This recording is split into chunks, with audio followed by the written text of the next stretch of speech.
Hi friends, welcome. My name is Barb. This is my channel about my cross-stitch journey.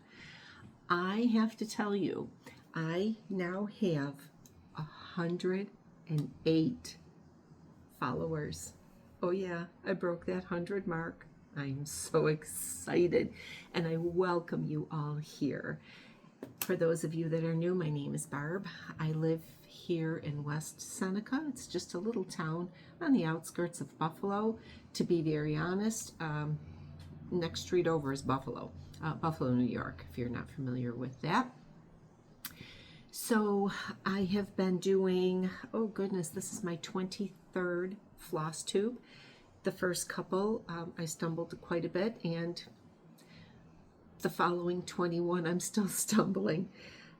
I like to say that I will tell you a story, but I'm going to take the scenic route and go the whole way around before I get to the point. So I'm going to warn you now. If you've watched my videos, you know I can go off on a tangent. And you know what? That's what it is. When I was teaching at the college, I would always, in the beginning of the semester, have my lesson plans, and I knew what I was going to teach in each specific class and how it was going to go. And probably 2 weeks in, I'm like, I can't do this. Because I start talking, and you'll see that. So this is my cross-stitch journey, and for those of you that are new, I'll give you just a very brief history. Fingers crossed it's brief. I began stitching, I was about 8 or 10 years old, and honestly I started more with embroidery because my maternal great aunts embroidered. My mother also embroidered. My poor Gram, she cooked. Gram cooked and could bake. She made pastry like you wouldn't believe, and I have that recipe and I make it and it's delicious. So on the maternal side, my aunts embroidered. My mother did some embroidery. It wasn't until my late teens that I actually started really getting into cross stitch, moving more from embroidery into cross stitch. When I married and I started having children, I wanted decorations for my home, and things were just, you know, I have 4 kids, so at that time in the 80s, things were tough. So I also worked at Joann Fabrics, and for those of you that know, you remember floss used to go on sale for 20 cents a skein, 5 for $1. You get little packages of 8 cloth in the sale bin for like $1. So at that point in time in the 80s, cross stitch was relatively inexpensive. I purchased a lot of magazines because to me they were more economical with the amount of patterns that are in a magazine as compared to a leaflet. Things progressed throughout my history. My cross stitch always was my my go-to craft, and there were times, and this is still true today, I'm sure, for a lot of people, where you will stitch every single day and then you'll put something down and then realize it's been 3 months since you picked it up because life, right? So as my children were growing, I'm also a professional seamstress. So as my children were growing, I was designing and making wedding dresses and bridal wear and communion outfits and christening gowns, and all of my daughter's clothes, all of her dresses and anything like that, I made for her all the way up through her high school years. So not only did I run a small in-home business for bridal work, I also worked consignment for 2 other shops doing alterations and such. So there were times that my cross stitch got put to the side, especially during prom season and things like that, that, you know, I would be spending 12 to 18 hours a day, and I'm not kidding you, at the sewing machine. So what did I need? I needed a way to release all of that anxiety, because let me tell you, when you're dealing with a bridal party, it can be very strenuous. So I started quilting at the same time as I really delved back into my cross stitch. So as it turns out, fast forward to today, which is a good 30 years, I am cross stitching almost daily. I'm quilting. I'm a long arm quilter, so I do quilt for clients. I do take custom orders. I also make keepsake items, bears, pillows, and things like that. So I still do have a small in-home business. So my quilting, most of what I do for quilting is for others. I am actually currently testing a pattern for a new design, or a quilt pattern. So that's on my table downstairs, but I also have multiple quilts that I have to quilt for clients. So my cross-stitch journey really began as embroidery because that's what I knew at that point in time. And then as I got older, I can tell you I was stitching samplers. I was either 20 or 21, and I was already making samplers. And not the Brenda Gervais samplers, but the samplers that, you were in the leaflets or magazines or things like that. But still, it was pretty large pieces. So that's my history with regards to this. Now, I have a question for all of you. I love hearing people's stitching stories. I love to see and to hear how we have migrated through the years with regards to our stitching. Did we start with embroidery and move to cross stitch? Did we start with cross stitch, and what did we start making? During the Christmas season, I'm actually going to show you one of my Christmas trees because I put up 5.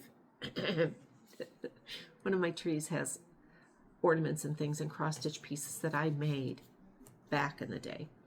So how did your journey start? How did your cross stitch journey start? I would love for you to share your story with me. What I would like to do is introduce a stitcher, and we don't have to do it by name. You're more than welcome to just say, please don't use my name, but send me an email, and I will have my email address below. Send me an email with your journey. You can tell me, how you started, some of the things that you're doing, your favorite designers, things like that. Let's learn more about each other, okay? You can tell me in that email, please don't use my name, or you can say, yeah, you know what, go ahead, use my first name.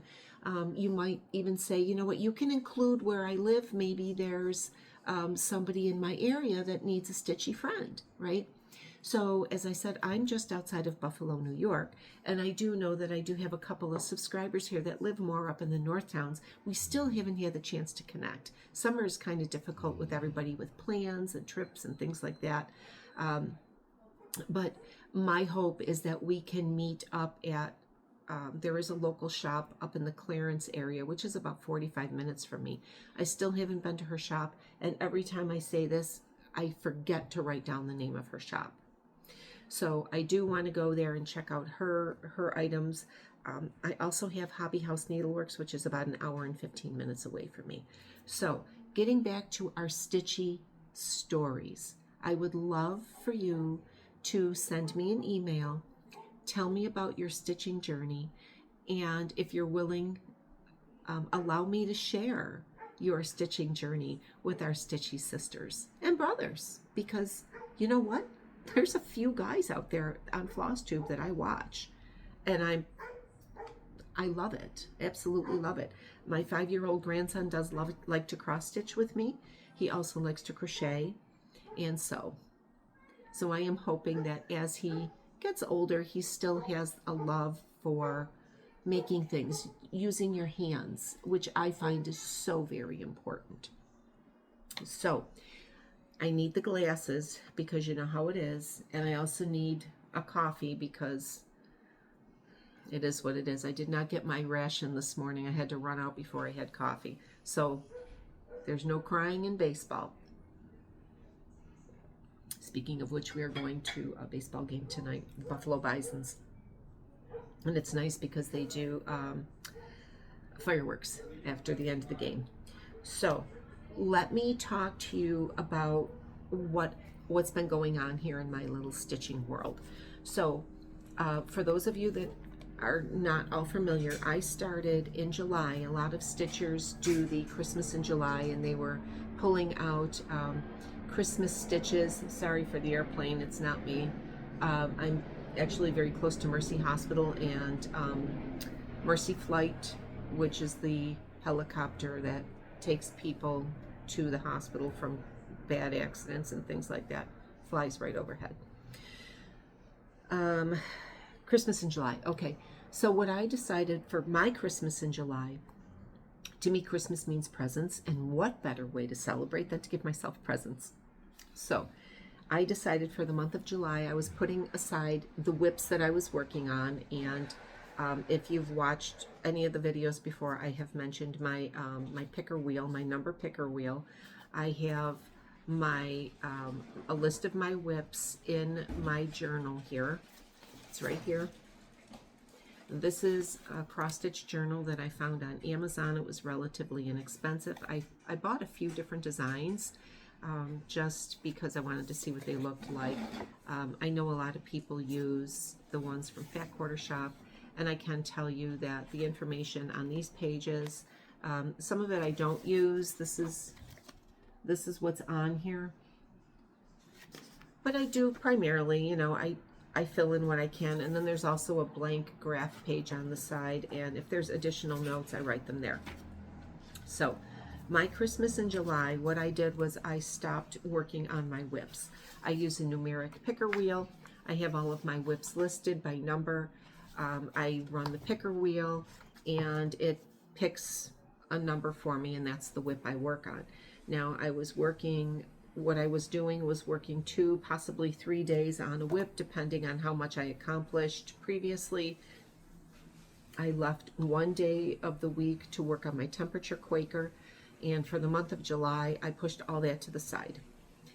I started in July 10 new presents to myself. And friends, are you sitting down? I finished 2, and I fully finished them as well. So out of the 10, 2 are fully finished, and the rest, some of them are smaller projects and some of them are a little bigger. But as it stands right now, I have 40 listed in my index, but 2, 3, 4, 5, 6, 7, 8, 10, 12, 14, 15, 16, 18, 20. There's a good 20 of them that I've already had my hands on in June, because I started this picker wheel thing back in June. So I don't have too many more.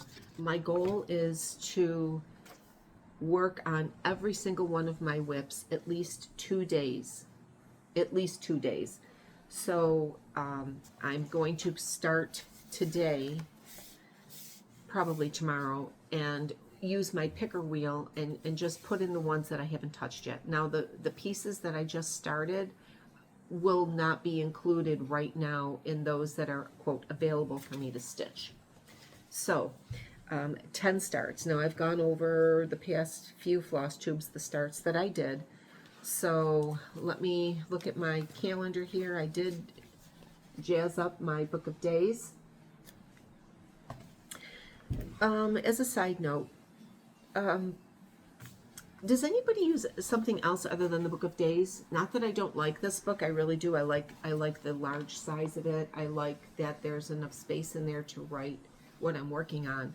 And I think in combination with my cross-stitch journal, I'm going to be able to keep better track of what I'm doing.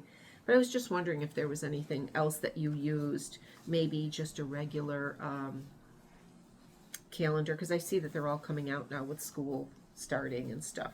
So my last Flosstube was on July 18th, and at that point in time I was working on, well, I guess I'll show it to you now. I want to go in order of the way the pieces that I worked.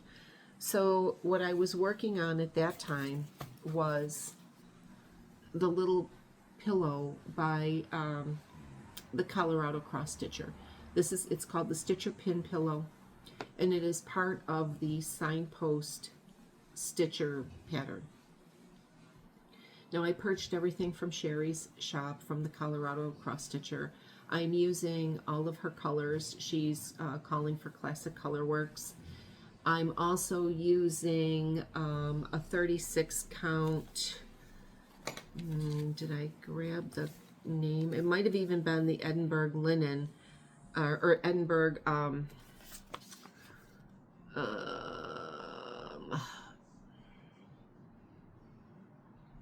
It's Country Mocha, and it is a Lugana. So I started that on actually the day before I filmed Flosstube. It was the 17th. That was the day I had my follow-up at Roswell, which everything is good. So what I did was I worked on this piece until I finished it. So I started it on July 17th. I finished it on July 20th, which was a Sunday. And then I just FFO'd it last week. So here's my piece. Look at how cute. I added beads at the top of for the pins. I also put in this little heart right here, right there. It wasn't there, so I added that. I also put just my initial in the corner. It says B. And then I have a 2025 charm because I bought a bunch of charms on Amazon for each year. I've been doing it pretty much every year, and I never stitch as much as I have the charms. So listen, if you want any 2025 charms, send me an email. I'll pop them in the mail for you. And then what I did, I was going to finish it the way Sherry did, in a sense, with the chenille around it. Now, I'm not a fan of chenille. Honestly, it reminds me of my Nana's house back in the 70s. So I'm not a fan of chenille, but I was going to put something around that. But once I finished it, I was fine with it. Now, this was the first time that I used lizard litter. And it probably would have been better if I didn't pick up the 10-pound bag, try to pour it into the slot that I cut on the back here. So I ended up pouring some of the lizard litter into a small dish and then tried to pour that in. And I said, I think the next time I use the lizard litter, I probably should use a spoon, or maybe even find a small funnel, right? Good Lord. So I like the lizard litter because I filled the front. So the front part of it is, you know, firm enough. And then over the back, I took some polyfill and just put a very thin layer, probably, you know, maybe a ½ inch above and below, and past the sides of the seam mark on the back, so that when I stitched it closed, the litter wouldn't come out. I also, when I finished this, I did iron on some Pellon, some puffy Pellon, not puffy, but it wasn't the regular interfacing. It was something that's got a little bit of stability with a fluff to it. Because again, I didn't want the lizard litter to be coming out of the front. So I have the Pellon there. I can feel it. It's soft right here. It's stiffer in the corners where the lizard litter is. And then I did a ladder stitch for the back. And I just chose a button. And the reason I chose that green button is because it matches this green floss. So it's funny because my stitchy friend Cindy, she lives very close to me. We've become very good friends, and I'm very happy about that. She started coming to me for me to do her quilts. So we send pictures and texts and everything all day long, every day. So I sent her a picture, and she's like, "Oh, that's nice." And then I get the, "Is that Kim Deal fabric on the back?" Yes, Cindy. Yes, it is. Because she knows me. She knows my go-to fabrics. Kim Deal. So this is a piece of Kim Deal fabric. So this is the back. This is the front. It did stitch up relatively quickly. As I said, I'm using the called for colors. They are Classic Colorworks. Now in the pattern, Sherry does say that for her stitching, she prefers to use 2 threads over 1 when she's doing 36 count. I always do 1. I do 1 over 2, I should say. I do 1 over 2, she does 2 over 2. And she likes that look. Personally, I like a more muted stepped back look. So I knew that I didn't have to buy extra floss, and she does suggest in the pattern to buy extra of the blacksmith blue if you're, because of the stitcher is done in the blue. So this was a start and a finish. I started it on July 17th and I finished it on July 20th, and then I fully finished it. I might have fully finished it on, I'm not even sure. It was between the 20th and today. Might have been this week, Tuesday. Whatever. It's finished. It's going to go into my little dough bowl that I have in the sunroom, all the way back there. There is a dough bowl sitting on that sewing machine table. You just can't see it. So creating works of the heart is done, fully done. So then when I got done with that, I started the stitcher, the Signpost stitcher. I love it. It is so cute. I do remember when Sherry posted the pattern, I had to have it right away. So I did. Right to her shop and I bought it. Okay. So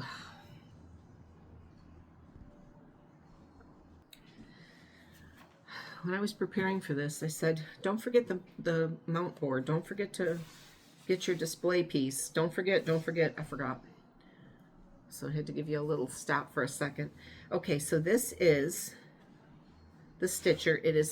I'm stitching on the same fabric, the Country Mocha, whatever this is. It was a 36 count Edinburgh Country Mocha, but I'm doing 1/2.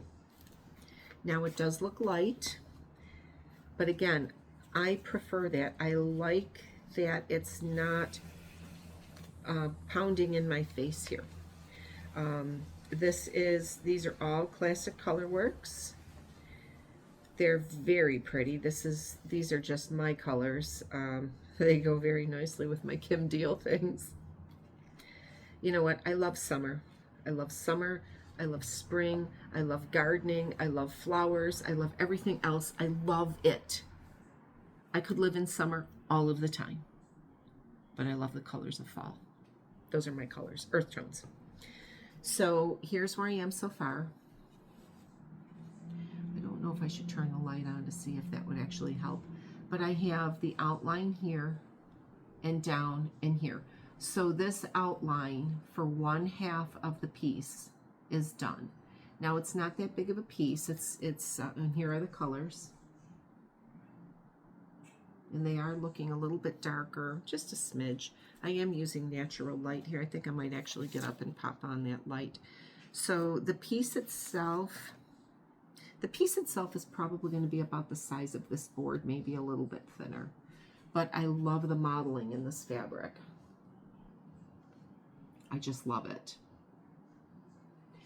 So I do know that when I finish this piece, I will have it framed, and I more than likely will do what Sherry did and choose a darker frame, because I think that will help the green of the leaves come out. I can say that one of the things that I'm going to do on this, and you know what, you really can't see it as much on this, but where the pins are, it was straight, so I just kind of did a little point. You can barely see that I took that to a point, if at all, right? So I will, looking at the pins here, there's a couple of pins, I will probably take them, you know, try to make a little point on them. I think there's one over here, right over here. And I think I'll have a little bit more room to do that, but I'm really enjoying this. I am working, because I am using the classic colorworks and it is variegated, what I'm doing in these small pieces, like in this thread spools, I'm stitching in, I'm not going up and down, I'm not going vertical, I'm not going horizontal, I am going across, down, across the bottom and up, and going like that. I know it has a specific name, but geometry fails me. So just around and around and around and around, because I'm trying to make sure that, you know, there is some variegation showing, even though I am only using one strand, and some of this floss is really, you really don't see the variegation in it as much. But I'm really enjoying this piece. So this was another start, another Christmas in July present to me. And it is, again, Signpost Stitcher by Colorado Cross Stitcher, and I am sure if you went to her website, you would be able to see, get everything there.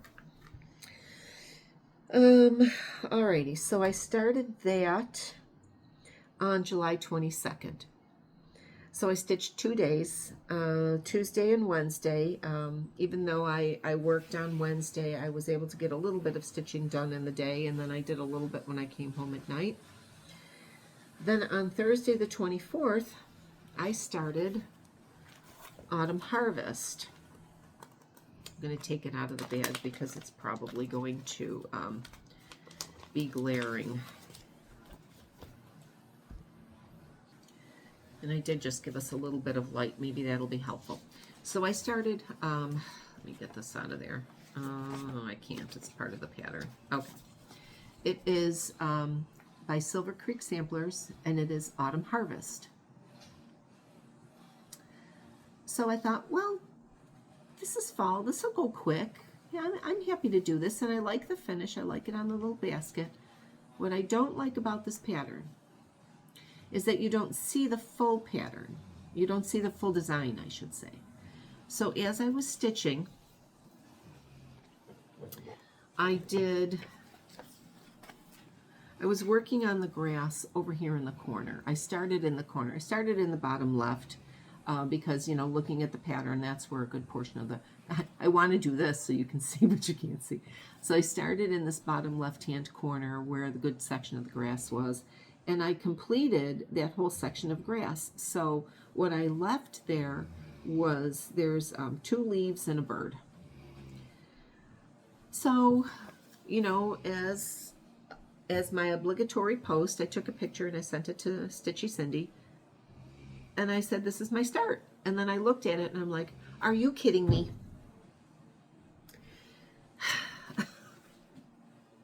I didn't realize it as I was stitching it because I know it's almost like a silhouette stitching. I'm not even sure what they call it, where you stitch the outside and not the inside, and then the inside becomes obvious after you've stitched the outside. Well, the inside became obvious after I stitched the area, and the inside, and I know you really can't see it, a little tiny bit of it right here next to the wheel. It said 2019, and I didn't notice it until I sent the picture to Cindy, and I was like, God! And I said, there's no way that I'm going to be able to unpick and redo and put in 2025. So I just covered it over because I knew I was going to put a 2025 charm on it. So I started Autumn Harvest on Thursday, July 24th, and I finished it on Sunday, July 27th. And then I fully finished it this past Tuesday. So it had to have been the same time I did that one. So this is my Autumn Harvest. So down in here, in front of the bird, is where the 2019 is. So if you go to stitch this pattern, stitch it all grass or rechart it for the year.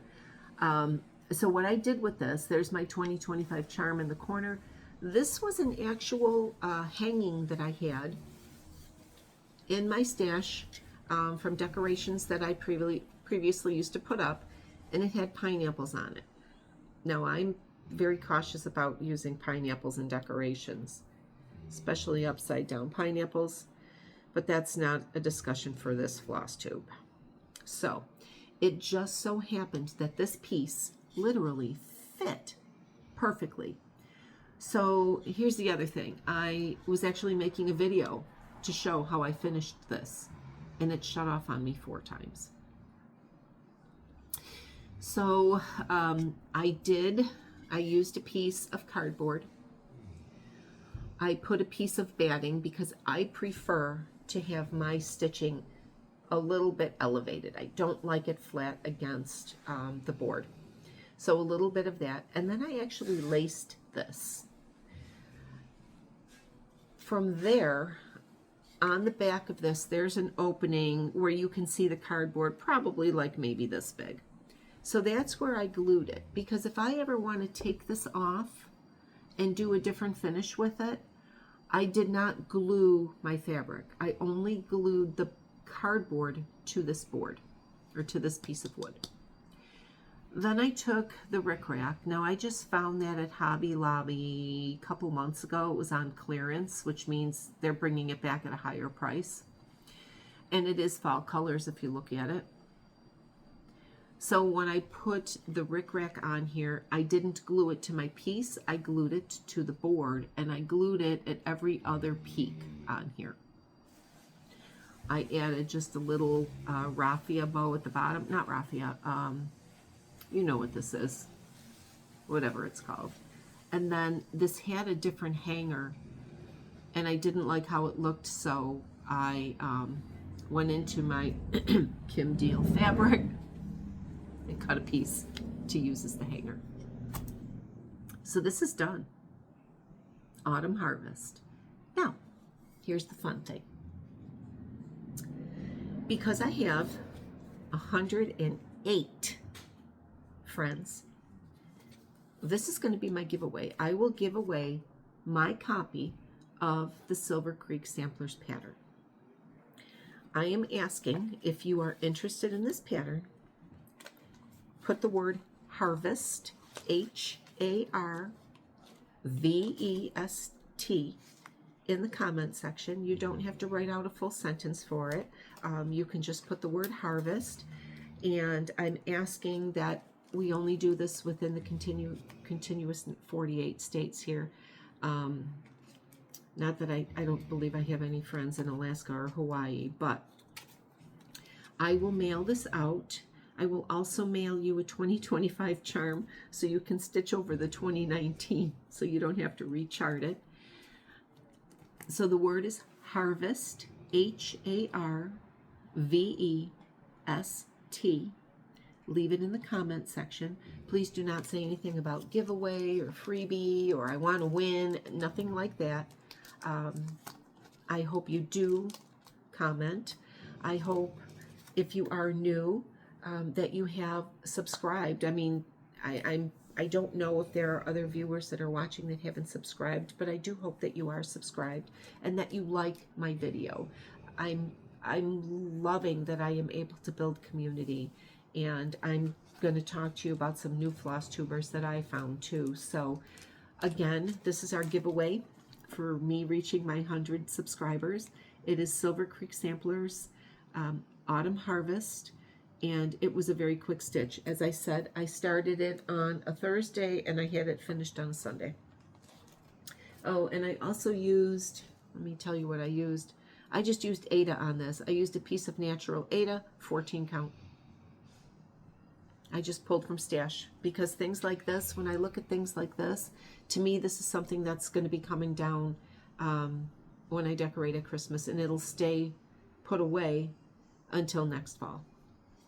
So that's our giveaway, and I'm so excited to do that. You don't even know how excited I am that I have finally hit 100 viewers, 108. So that's going to be what I give away. I would like to do this like every 50, you know, like when I get to 150 and then 200, because I am sure I have patterns that I would love to share with everybody. So those were two of my starts, finishes, and fully finish.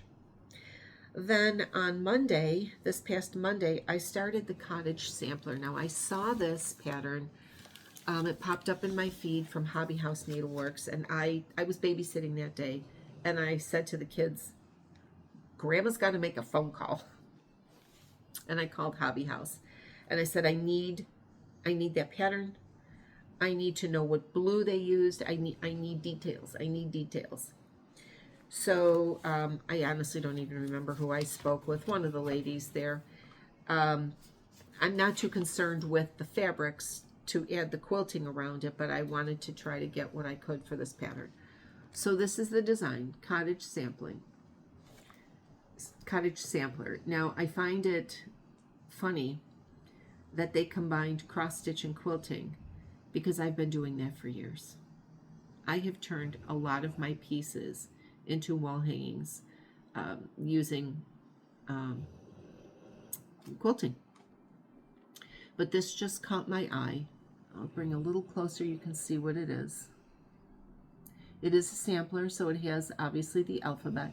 And then as you're going through the alphabet, I'm going to grab my other one right here so I can talk to you and read at the same time. So it says ABC, and then that's churn dash for a quilt block. E, F, G, H, I, Irish chain. J, K, L, M, N, 9-patch. O, well, N and P for 9-patch. O, P, Q, R, S, T, U, V, W, X, Y, Z. And then the W is the weather vane. So I just fell in love with this. I said, please send me whatever it is I need. So she looked at what it's called for. The skein of floss is actually a Cosmo. Now, I have not used Cosmo before. Maybe it's just me, but I'm finding that it's fraying. We all know that I do not like to use shorter strands of floss, and then of course pulling it through, it's going to make it weak. So this is Cosmo, color number 735. It doesn't have a name.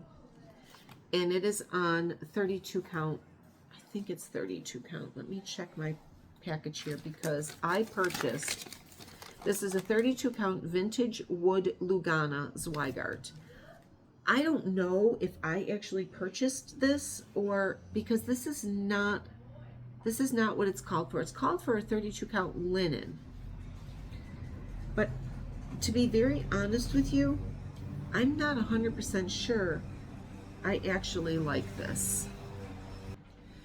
I do apologize. My neighbor's grandson is cutting her lawn, and to be honest, I have over 30 windows in my house, and I don't feel like running around to close them right now because we had such a heat wave that I had to keep the AC on much longer than I liked, and now that my windows are open, I'm very happy with it. So if it does get a little loud over here, I will definitely close it. I do have a needle in this. I'm not apologizing. That's what I do. So this is my start, and I keep saying I don't know if I like this fabric. I just don't know. See? It looks like wood. So I don't know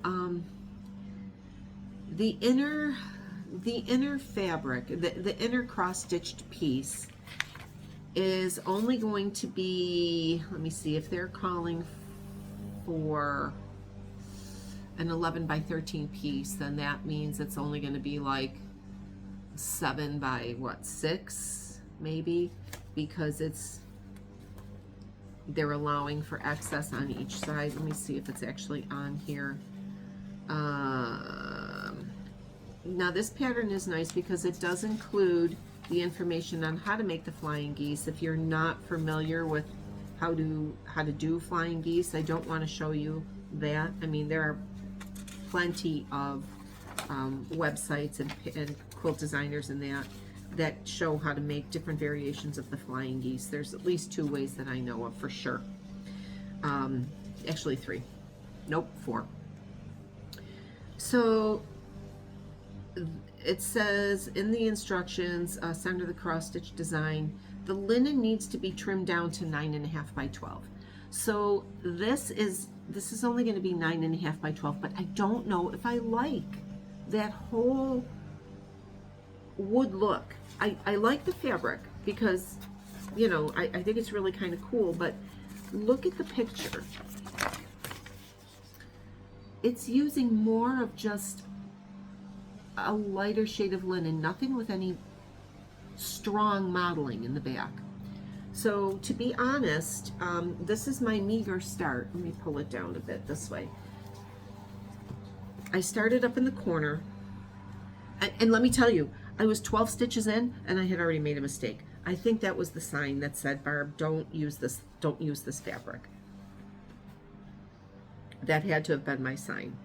So I even told Stitchy Cindy, I said, I already made a mistake. See, I'm just, I'm not 100 on it. And I think because this is a very, very special piece, being a quilter and a stitcher and everything else, I don't want to regret. I don't want to get halfway through my stitching and say, I don't like it, right? So I really feel I am going to go back and pull a different fabric. Now, I really would like to use a Lugana. I like linen, but it has its own issues, right? And I don't like using a hoop. I really don't like using a hoop. And I know that when I use linen, most often I have to use a hoop because I want to make sure my tension is right. And that kind of screws up how I sit in the chair and stitch. You know, you got that right position when you're stitching, right?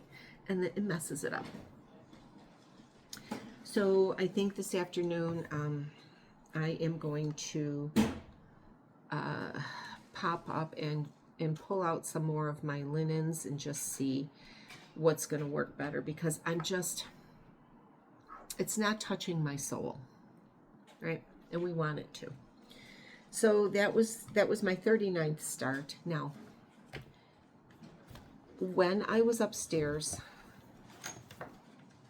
going through fabrics for something, I don't even remember, I pulled out something and I went, oh. Now it is a whip, and I can tell you it is a whip from 1986 or thereabouts, maybe 88 by the time I got it and started it. But this design has touched my soul forever. And I have it in the bag. I had it in this bag, and I said, oh my God, what is in this bag? I mean, I've got a full thing of floss, because that's how I used to kit it. I used to put it in the little boxes. I have a start, but why am I not working on it? Well, let me show you the pattern. And you know, I've told you my history about sewing and cross stitch and everything else, and I remember seeing this pattern and how it just resonated with me. And shame on me for letting it sit this long, but I'm going to tell you why. So this is the pattern. Paula Vaughn, the upstairs sewing room. I have a machine like that. I have a dress form. I made a gown like that, and you're going to laugh. I made that when I was 16. It was 1976, and we were celebrating the bicentennial. And my grandmother, who used to belong to the Lancaster Women's Loyal Order of Moose, they had a celebration. So at 16, between my mother and I made a gown like that. And you know what? I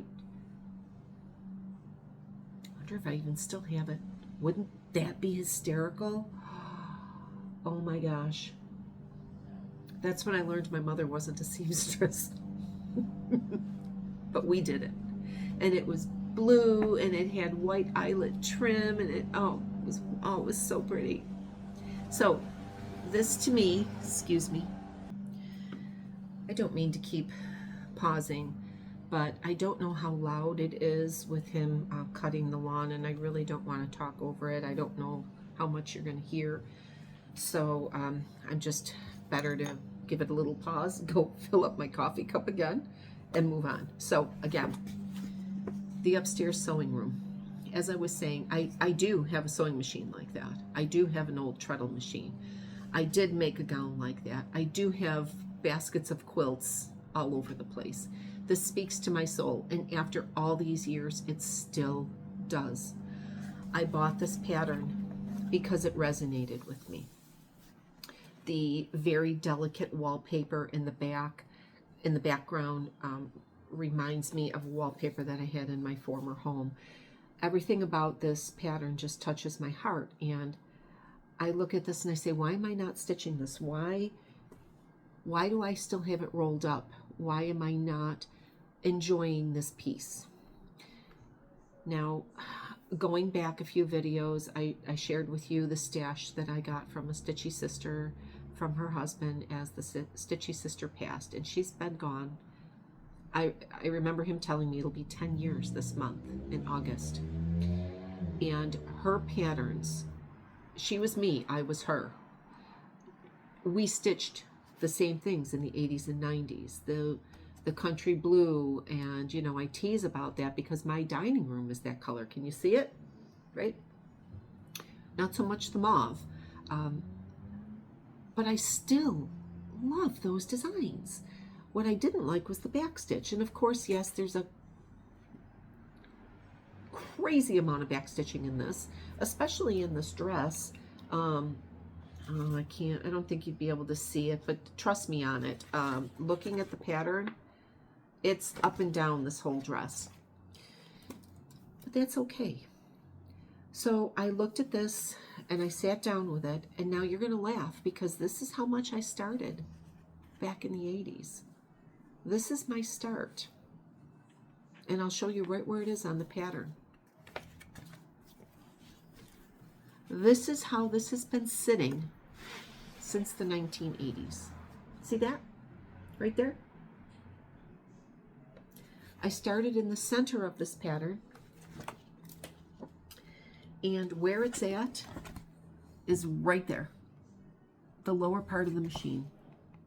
The underbelly of the machine area.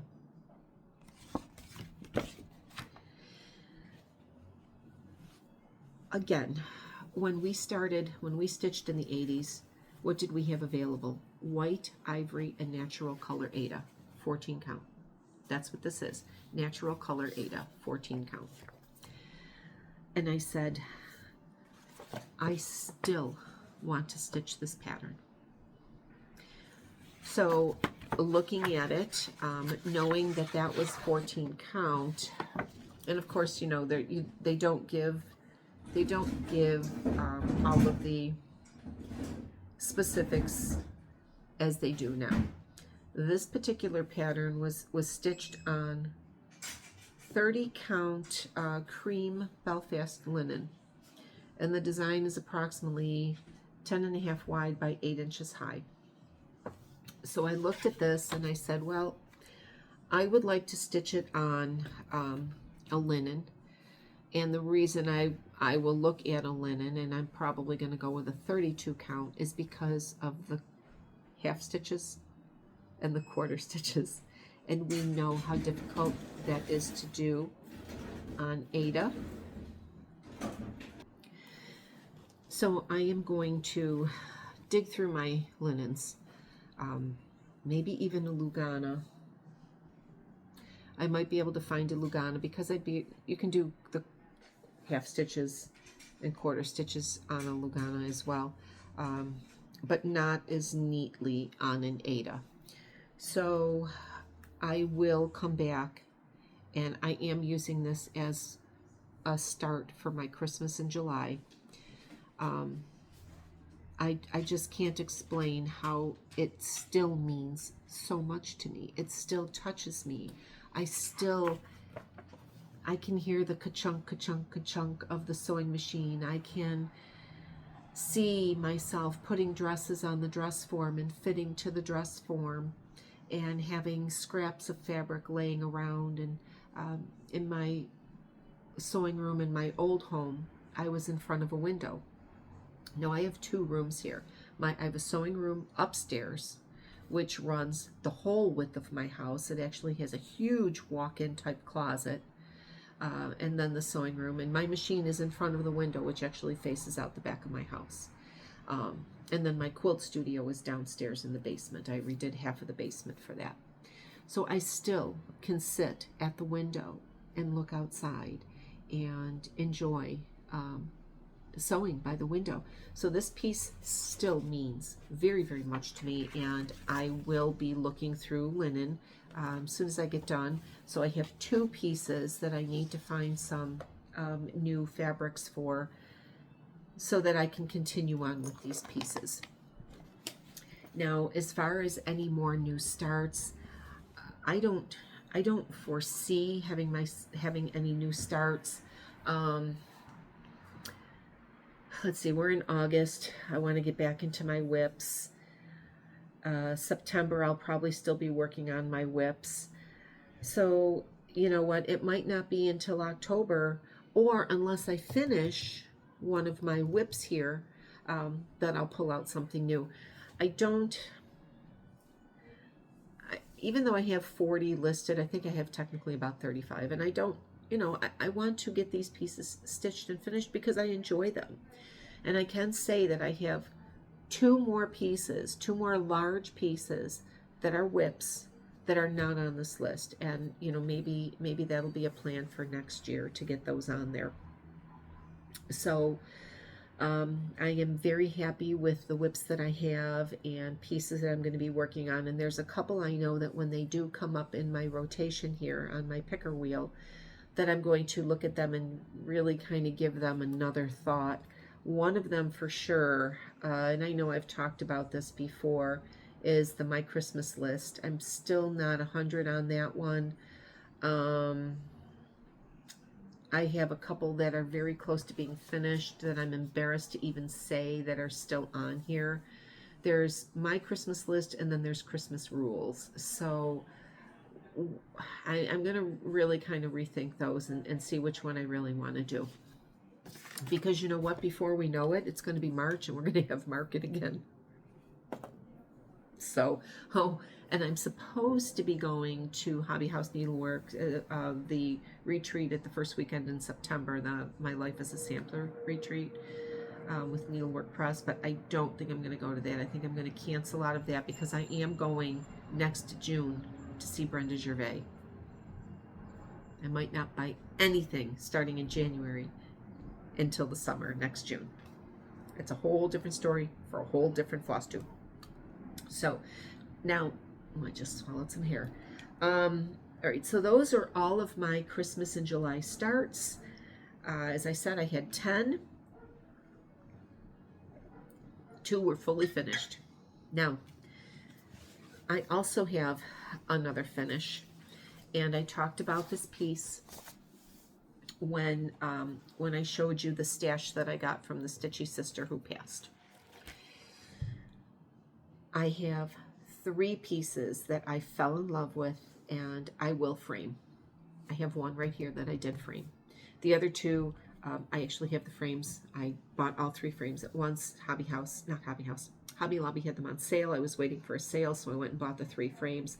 But I did only finish one because the same day that I finished this is the same day that I finished this and this. I had a finishing day and I was done. Done. By the time I was finishing working on this piece, because I also laced this piece, I had stuck the needle in my finger twice.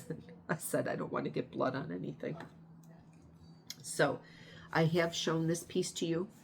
Now, this stitcher, her name was Cindy with an S.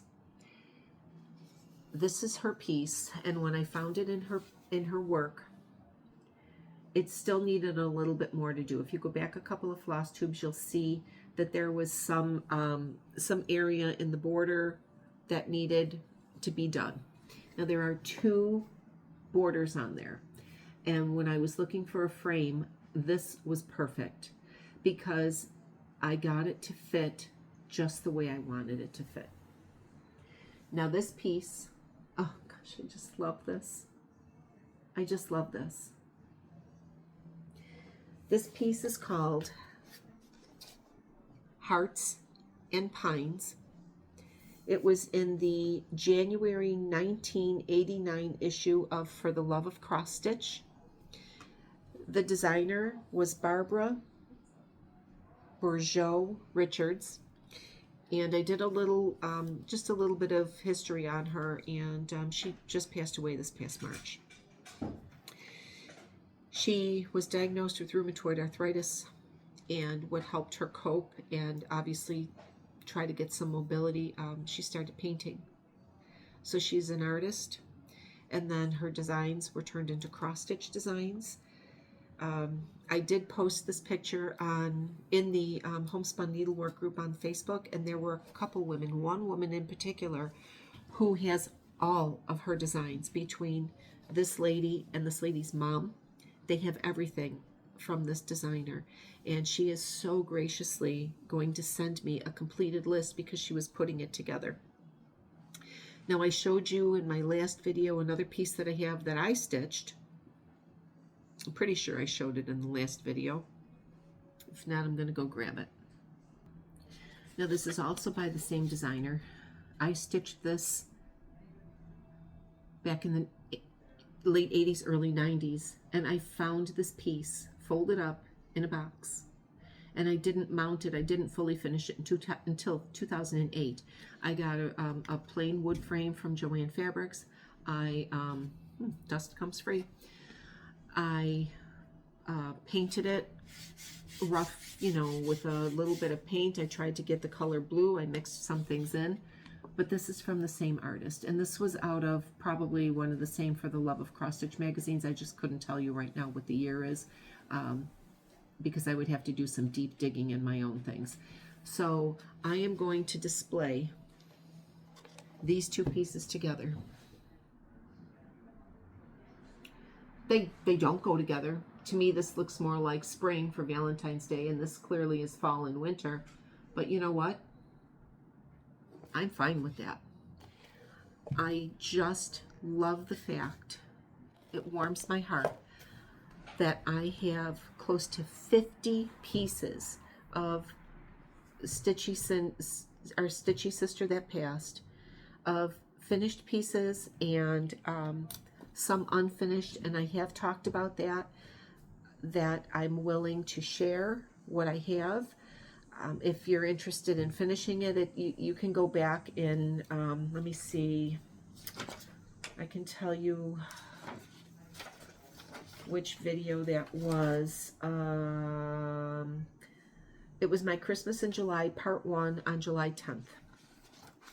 So I do have a couple of ladies that have reached out and asked me for some pieces, and yes, I am going through that, and I will, they did email me, and I will find those pieces because I have everything put back into the box, so I have to go through everything. What I also said was, if there is a piece that is partially finished, I also have more floss than I will ever use that came with all of this in this whole Stitchers bundle here. And I am sure that some of the DMC colors have changed. When I found this piece in the stash, normally what she was doing was she was keeping the pattern and the floss and everything together. Well, this one did not have the pattern, and it only had a piece of floss with it, but the number was missing. So I pulled out my DMC card. I tried matching numbers. I ended up finding the number and then going back in her stash because my number, I don't even remember what it was, but my number with the color was different. So I was fortunate enough that there was enough in her stash that I was able to finish the borders on this. But if you're interested, as I said, it is my video that is my Christmas in July, the first video from July 10th. I do have a few people that reached out to me, and I will be getting back to them because, again, as I said, I have to go through everything. Again, I put everything in the box. I didn't want to lose everything or anything. So I have 2 more pieces that I have the frames for that I will fully frame. One of them is a Paula Vaughn. So this piece, show it again because it is so pretty. I did lace this piece. I did put a little batting behind here, again, just to give it a little bit of fluff, poof away from the frame. She did try my patience a little bit because obviously, gotta put glasses back on, obviously with that border that runs so very close to the frame, I wanted to make sure that I had it even. I didn't want to be, you know, up and down. So I did lace this piece, And I am just thrilled to have it done. Just thrilled. I don't know about you, but if I go antiquing, or every once in a while I get in the mood and I start searching eBay, or I look through Facebook Marketplace and I look for old stitched pieces. I have one, actually, it's sitting across from me that I purchased on eBay. I would never go back and rechart anything. It's wonderful, and I give kudos to anybody that can do it and pick floss and stuff. But what I do like to do is rescue pieces. And I don't know where my stitching is going to go. Do any of us really know where our stitching is going to go? I'm hoping that, and please, I am using this term lovingly, that the baby stitchers, the new stitchers coming along, those women that are young women in their, teens and 20s and 30s and 40s that are just finding cross stitch for the first time, like we did, like I did, that they will come to that point in their life where they see something and they say, oh, I know how long that took that stitcher to make that. Whether they just pick it up out of Goodwill or AmVets or wherever they shop for thrift items and just frame it, or just make it into a pillow, or whatever, make it into a project bag. Save the stitches. Save the stitches. Let's start a movement to save the stitches. So this is the first piece. I will have 2 more to do. As I said, I was done for that day. I was poking my finger and I kept looking at this going, oh my God, I hope I didn't get any blood on it, because that would have been just, oof. So those were my 3 fully finishes. Okay, so let me talk to you again about plans. I'm going to go back to my number wheel and use my number wheel and start going through all of the whips that I have not touched. I've got 2, 3, 4, 5, 6, 7, 8, 9, 10, 11, 12, 13, 14, 15. So I have 15 whips that I haven't touched in a while. So usually I try to stitch 5 days a week. Sometimes it's a little less, sometimes it's a little more. I am on vacation from my part-time job next week, which means I'm not working Monday night or Wednesday night. So I will have 2 additional days to stitch.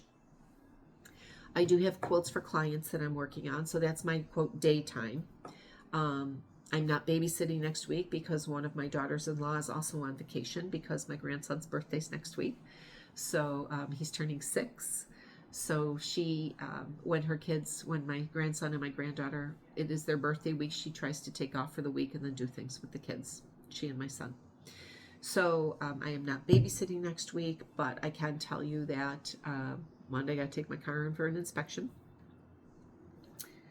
Tuesday, I think I might have the day free. Well, free other than going downstairs and working. Like I said, I'm off from the vet clinic. I'm not off from SoSheSewsAndQuilts. Wednesday is the opening day of our Erie County Fair. I did enter my Americana Red into the fair for judging. I won't find out until Wednesday if it took a prize. And to be very honest with you, and I'm saying this from my heart, when I used to enter my clothing, because they still do, they have entries for garments, I won well over 125 ribbons. That's when I stopped. When I hit 125, I was like, I'm good. I've never entered cross stitch.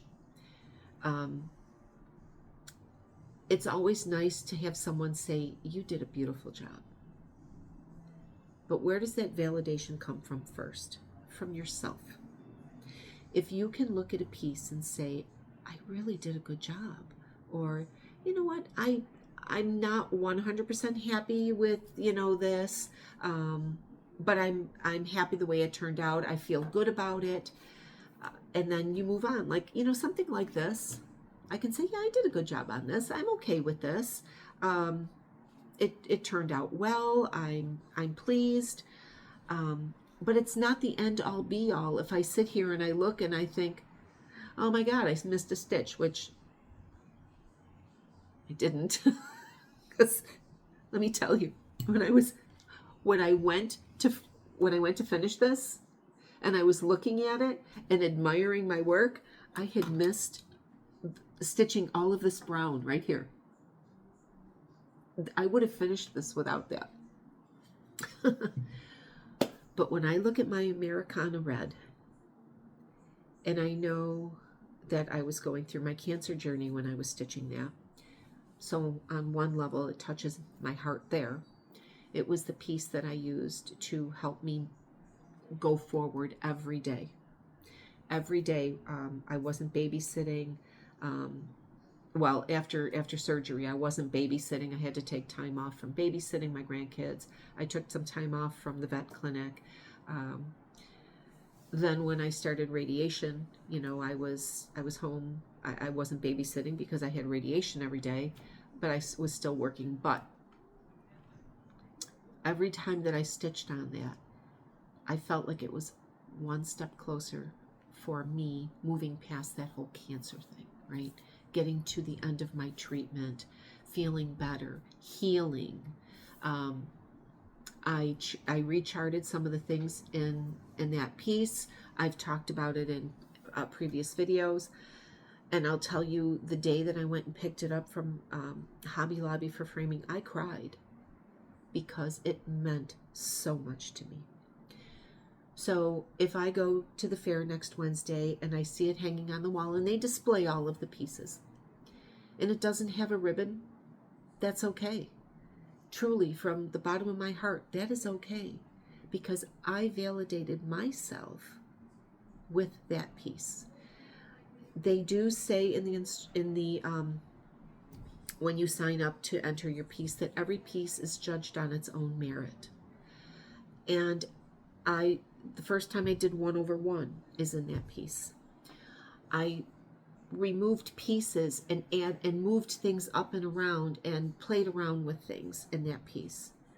I put my birth date in there. I put my given name in there. So I made changes. I didn't like the way that the roof of the dome of the building was, so I made it more. So I made changes, kind of like the changes I was going through in my life, right? And those changes came out very nicely. And the changes that I am going through in my life right now, it's, one step at a time. You take one step forward. Sometimes you take 2 steps back, but always moving forward. And that is what Sarah from Sarah Stitchy Spot says: move forward in love, right? So I will be truthfully very fine and okay if I go there and I don't see a ribbon hanging on there, or even a white ribbon for honorable mention. But if it has a blue ribbon, friends, I might be jumping up and down and acting like a child and crying and everything else. But that'll be a story for my next video. So Wednesday is fair day. I will check on that. Thursday night, we're going to the fair again because Foreigner will be in concert at the fair, and I love Foreigner, and it'll be my 4th or 5th time seeing them. I would really like it if Lou Graham shows up, but I doubt it. Friday, I don't think there's anything going on Friday. Saturday is my grandson's 6th birthday party. So there's things going on this week between me still having to work downstairs on client things and then my own fun things. My husband's on vacation too, so I'm going to make sure he takes me out to lunch at least once. So I do have a lot of client things that I'm finishing up because it's going to start getting into that busy season. Quilters that have been working on quilts through the summer that want them quilted during, for Christmas and that. I usually have a cutoff of October 1st, depending on how many quilts I have.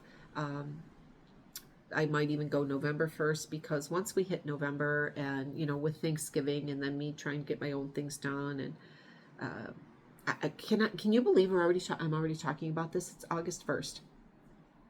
In my opinion, here in Buffalo, when August hits and the fair comes, after that it's going to snow.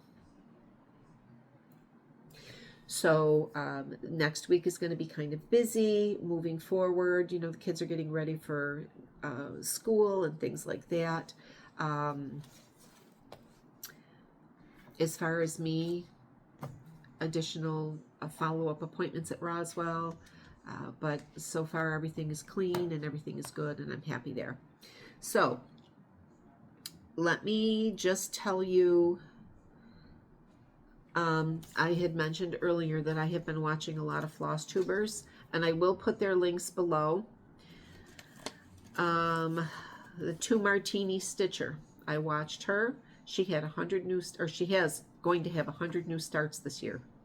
You go, girl. Love and Stitches, Cindy Love and Stitches. She is new to me. She's from the Netherlands. Of course, I watched Lori Holt. I watched The Recovering Book Hoarder. Then there's another new for me, Sarah's Stitchery. She is also on IG. It's Stitchy, or no, maybe she's, I don't know if that's the same one. IG Stitchy Sarah Reads. That might be her. She's a teacher. I watched A Nurse and Her Needle. Her name is Leslie. Stitching with T and B. I watch her whenever she pops up. She's a once a month video Flosstuber. I enjoy listening to her. If you are a tea aficionado, not spill the tea gossip, but drink tea, you want to go watch her.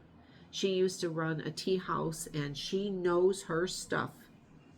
I hate to say it, if I have a cup of tea, it's Lipton.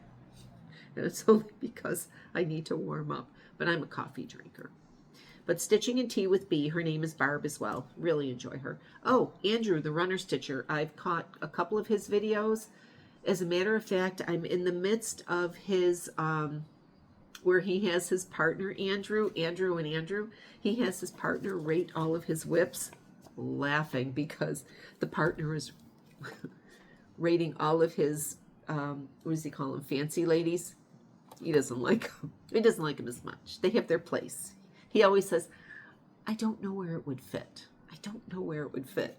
Oh, my friend, don't come to my house because I am so eclectic. There's stuff all over the place. If I like it, I put it somewhere, right? So Andrew, the Runner Stitcher, I really enjoy him.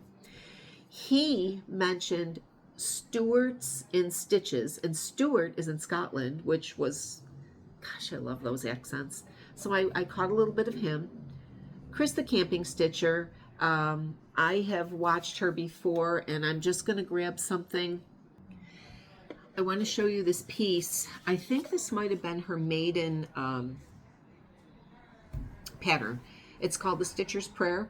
I started this in August 18th of 2023, and I finished it September 8th of 2023.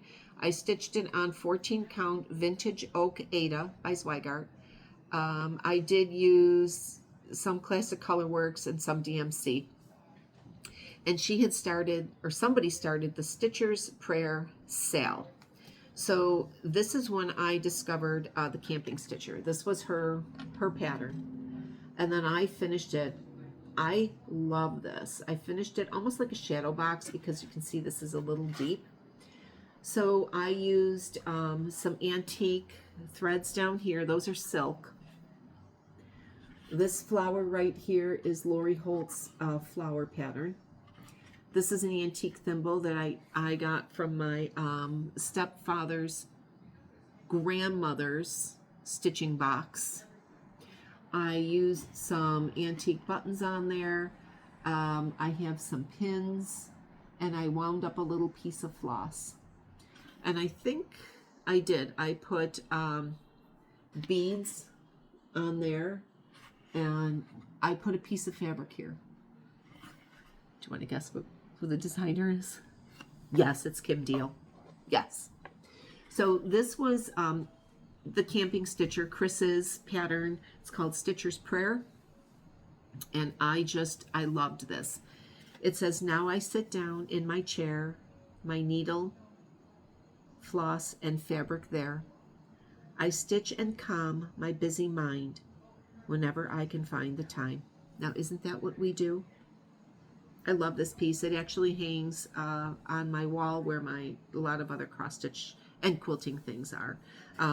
But if you're interested in this pattern, I would suggest hunting down the Camping Stitcher. I will tag her below. Maybe if I can find the pattern, I'll link that too. But this stitched up really quickly because of the lettering. And as I said, I found this was at Joann's, and honestly, this is that purpley brown that I used on the other piece. It worked. So Camping Stitcher Chris, watched her. She always has a nice little camping story to tell. Holly the Cross Stitch Addict. Another new one is Ducks and Crosses. Her name is Bethany.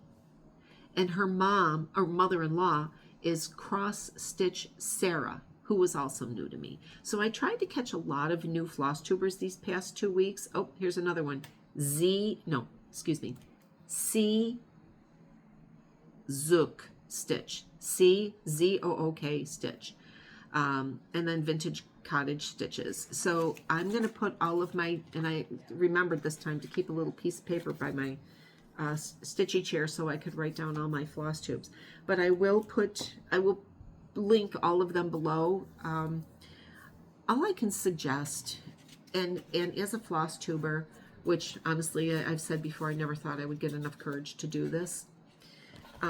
We need to encourage each other. We are Stitchy sisters and Stitchy brothers. I have talked earlier about sharing your Stitchy story with me. Email me to let me, give me some information if you want. I want to share what it is that we do.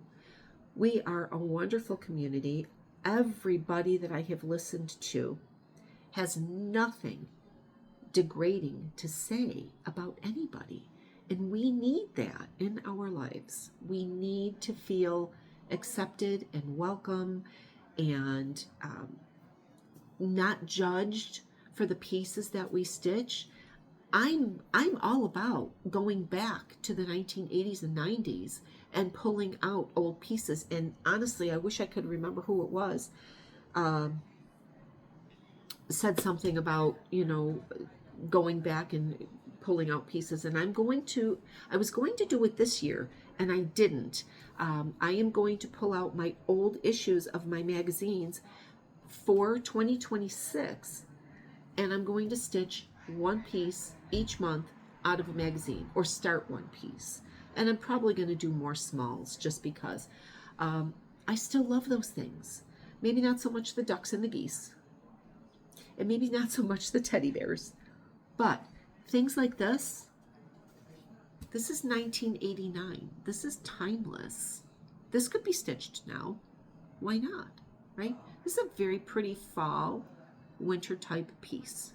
Okay, so think about that. Go through your things. Let's do that. Let's do that for next year. Let's pull out some old patterns. Yes, we are supporting our new designers, and trust me, I already have my 1, 2, 3 stitch list waiting for the new Tiny Town. Did you see it? Oh my God, Stitchy Cindy sent it to me. It's Quilting Town. I believe it comes out next week. Heart and Hand. Okay, you've got to go look for it. Cindy sent me the text, and I immediately went to 1, 2, 3 Stitch, and then I saw on Heart and Hand's website that it's going to come out next week. I'm on that right away, right? So yes, I will be continuing to support new designers, but I also want to bring back some of those old pieces. As I read to you, we stitch calm my busy mind whenever I can find the time. We need to calm our busy mind. We need to count. Sometimes counting is hard. I couldn't count to 2 on the one piece. I couldn't count to 2. But with everything that is going on with family issues, personal issues, maybe health-related concerns, world issues, we need to find something that we can calm our busy mind. And for me, it is cross-stitch and quilting, baking. I'm trying very hard not to bake, because when I bake, I eat, which is not always a bad thing either. So, my friends, remember that we have a giveaway. The word is harvest, Harvest. Let's keep it in the lower continuous 48 states for now. Please like, subscribe, follow. You'll know that with my next video, this is when I'll pull the winner for this, will be in my next video. And looking at my calendar, which I put, here it is. I can safely say, ooh, I gotta put my stickers on for August. Oh, it looks so bare. Look at that, it looks so bare. Today's August 1st. I would safely say that I will probably do my next video around the 15th of August, which is a Friday. Seems to be working out good for me, either a Thursday or a Friday. You know what, it's going to have to be then, because August 21st through the 24th, I'll be traveling down to see my daughter. She does live on Long Island. I do take the Amtrak train, which I absolutely love. Why? Because I get a good 6 to 7 hours of stitching time. I always take something with me. I always take some cross stitch or quilting or whatever. It's a lot easier to take cross stitch because it's more mobile. Anyway, so look for a video either the 14th or the 15th of August. I will announce the winner. Please share with me your stitchy story. If you're comfortable giving me your permission to read your stitchy story to our other stitchy friends, that's great. I would love to hear that or see that. You don't have to provide your name. It can be anonymous. I'm okay with that too. If you're comfortable with saying, hey, you know, this is Barb from Buffalo, that's fine too. But let's share each other's stories, and let's enjoy our love for cross stitch with our friends. That's it. We are, oh my gosh, we're almost at an hour and a half. I hope you paused a few times to go get yourself some coffee like I did. I will see you all in a few weeks' time, couple weeks' time. I wish you all the best. I wish you happy stitching, and don't poke your finger and get blood on any of your stitching. We'll see you later. Bye, friends.